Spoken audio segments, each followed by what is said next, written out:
730 women are right now living hundreds of feet beneath the ocean's surface, trapped in steel tubes for months at a time. They sleep in spaces smaller than coffins, share bathrooms with dozens of men, and cannot leave for stretches that last anywhere from 3 to 6 months. This isn't some dystopian punishment. These are America's submarine heroes, pioneers navigating a world designed entirely for someone else. And despite the extreme conditions, women in the submarine force are not just surviving, they're excelling, sometimes outperforming their male counterparts. Since 2010, when the United States Navy finally lifted the ban on women serving aboard submarines, the story hasn't been about breaking barriers alone. It's been about endurance, adaptation, and the quiet courage required to exist in a world where a single mistake can cost lives. Right now, 730 women serve across 38 submarines, working as officers, engineers, sonar technicians, and weapons specialists.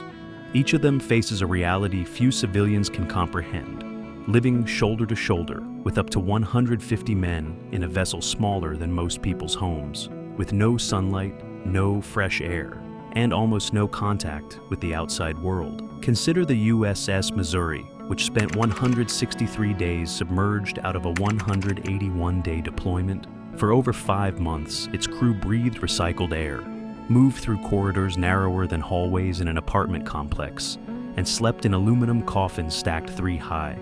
Personal space is a luxury almost non-existent. Each officer has a tiny rack, barely wide enough for a mattress, with a 5-inch storage bin underneath for everything they own: clothes, photos, books, personal mementos. Privacy is limited to curtained-off sections, and even that is fragile. When communication with the outside world happens, it is brief, risky, and minimal. Every email sent, every message received could compromise the submarine's location. In this environment, secrecy is not a rule. It is survival. What makes these submariners remarkable is not just their toughness. It is their adaptability, their intelligence, and their voluntary commitment. Every person aboard chooses this life. The result is a bond that runs deeper than camaraderie. It is a brotherhood and sisterhood forged in isolation, tension, and shared responsibility.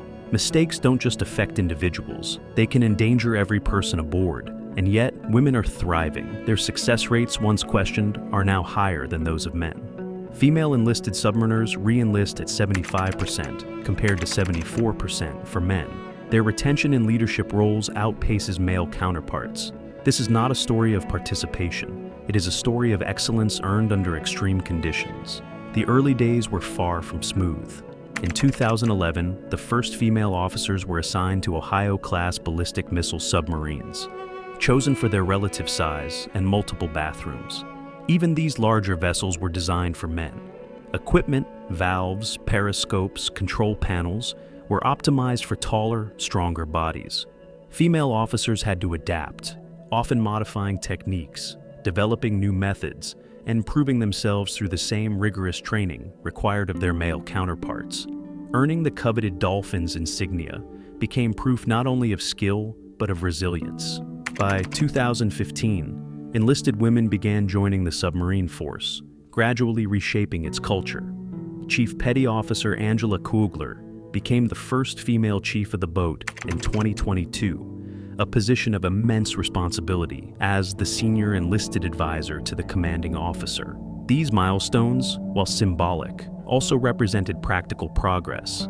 The Navy began integrating lessons learned from women serving in a male-dominated environment, adjusting protocols, and revising submarine layouts to accommodate mixed-gender crews. The most significant leap came with the USS New Jersey, launched in 2024, the first submarine designed from the ground up with gender integration in mind. No longer would curtains suffice for privacy.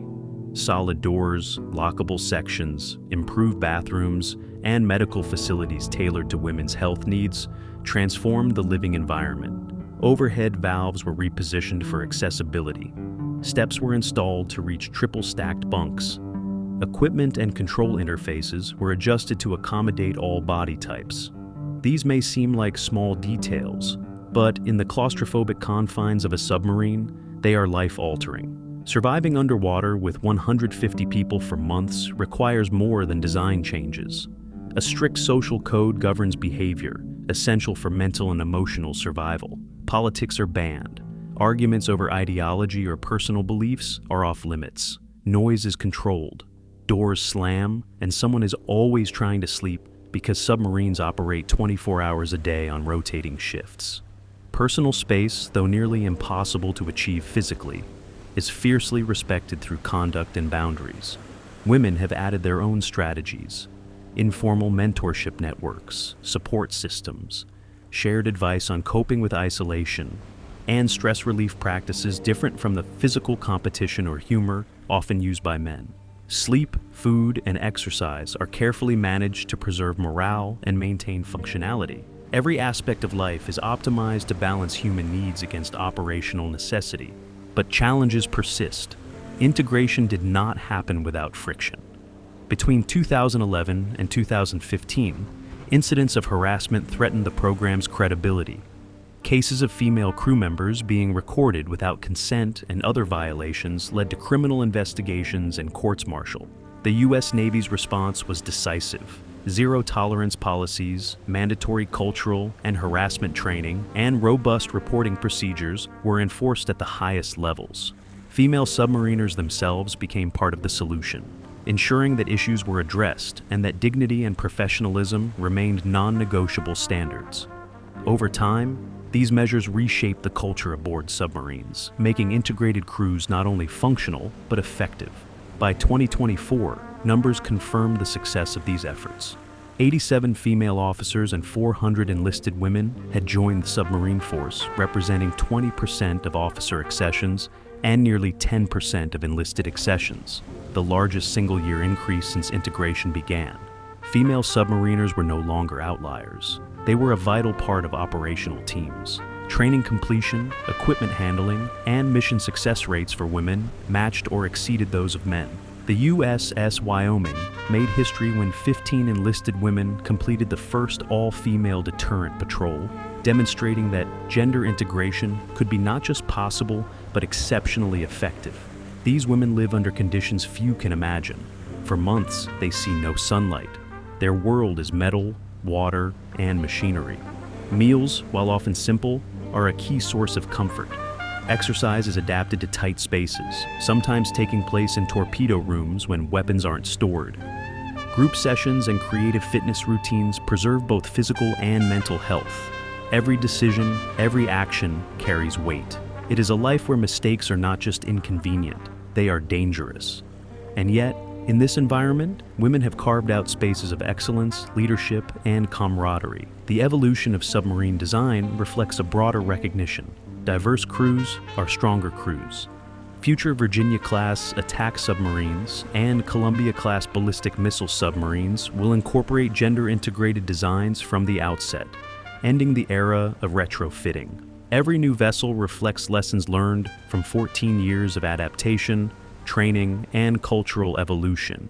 Solid doors, accessible controls, improved privacy, and health considerations are not luxury. They are operational necessities that enhance performance, cohesion, and morale. Retention, promotion, and operational data all tell the same story. Women are performing at the highest levels. They are not just surviving, they are excelling. Department head retention among female officers exceeds that of men.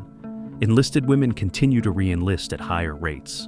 Their presence improves communication, teamwork, and problem-solving in confined, high-stakes environments. It is not an abstract notion of fairness or equality. It is a measurable boost to mission effectiveness. The human stories behind these numbers are just as compelling. Chief Logistics Specialist Samantha Mincy enlisted at a time when women weren't allowed on submarines.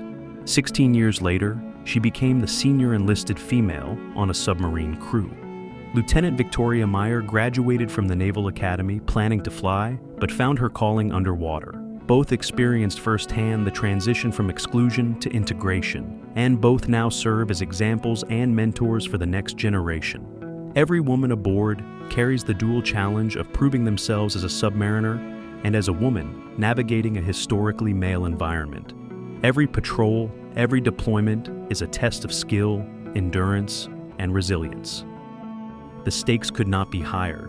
Submarines perform the most sensitive and critical missions in the U.S. military: strategic nuclear deterrence, intelligence gathering, and support for special operations. Every crew member is essential. The addition of women is not symbolic, it is strategic. Diversity improves problem-solving, attention to detail, and adaptability under pressure. Submarines with integrated crews have repeatedly outperformed all-male crews in training scenarios, demonstrating that operational excellence and gender integration are mutually reinforcing. By 2033, plans call for 39 fully integrated submarine crews, up from 33 in 2030, reflecting both the Navy's confidence in the program and its commitment to building purpose-built vessels for mixed-gender operations.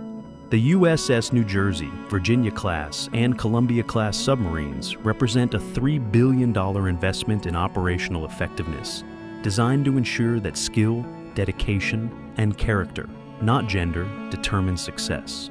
Every day, women submariners prove that courage, discipline, and expertise have no gender. They endure extreme conditions, excel at their roles, and push the boundaries of what is possible beneath the waves. They are not surviving despite being women. They are succeeding because they are exceptional submariners. The first female submarine commanding officer, expected by 2028, will command a crew of men and women, exemplifying the culmination of years of adaptation, training, and cultural evolution. These submariners operate in a world few will ever see. The stakes are life and death. Every moment underwater demands focus, resilience, and teamwork. And yet, within this isolated high-pressure environment, and that operational excellence thrives when diverse perspectives are included. The story of women on submarines is a story of grit, persistence, and transformation. It is a story of humans at their limits, working together in confined metal tubes, surrounded by darkness and pressure, performing some of the most critical missions imaginable. And it is a story that continues to evolve, as each new generation of women proves that beneath the ocean, in the claustrophobic corridors of the submarine, they are not just part of the crew, they are the standard. Theirs is a hidden heroism, unseen by most, measured not in medals but in missions completed, lives protected, and barriers shattered. They remind us that courage is not a matter of gender, that excellence is not constrained by expectation, and that humanity can adapt, endure, and thrive even in the most extreme conditions imaginable. If you want to see more stories of human endurance and unsung heroes redefining the limits of possibility, click on the next video to dive even deeper into the worlds most people never see.